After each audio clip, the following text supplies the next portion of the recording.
همیشه کنجکاو بودیم که داخل کاخ سفید چه شکلیه. کاخ سفید به 3 بخش تقسیم شده: منطقه مسکونی، بال غربی و بال شرقی. بیاید با بال شرقی شروع کنیم. این قسمت معمولا توسط بانوی اول و کارکنان استفاده میشه. این طبقه شامل راهروی اتاق باغ و یک سینماست که رئیس جمهور گاهی اوقات برای سخنرانی از اون استفاده میکنه. حالا بیاید نگاهی به ساختمان اصلی بندازیم.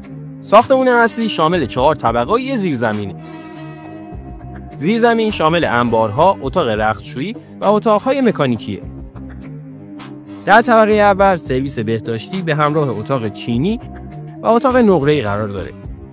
اینجا اتاق پذیرایی دیپلماتیک هست که سفیران خارجی وارد کاخ سفید میشن. اینجا اتاق نقش است که گاهی اوقات برای مصاحبه‌های تلویزیونی استفاده میشه. این اتاق پزشکیه که در اون به تمام نگرانی‌های مربوط به سلامتی رئیس جمهور رسیدگی میشه. در کنار اون اتاق پیشخدمت قرار داره. این طبقه همچنین دارای کتابخونه، اتاق استراتژی، دفتر سرویس مخفی و آشپزخونه است. علاوه بر این شامل اتاق باغ، اتاق چوب و حتی یک سالن بولینگ. طبقه دوم شامل محل زندگیه که رئیس جمهور و خانواده‌اش در اون اقامت دارن. این طبقه همچنین دارای یک اتاق غذاخوری و یک آشپزخونه است. طبقه آخر مکانی برای استراحت و لذت بردن رئیس جمهور از فعالیت‌های مفرح. این طبقه شامل یک سولاریومه و رئیس جمهور میتونه همزمان از منظره واشنگتن دی سی لذت ببره. در آخر بال غربیه که به عنوان فضای اداری برای رئیس جمهور و کارکنانش عمل میکنه.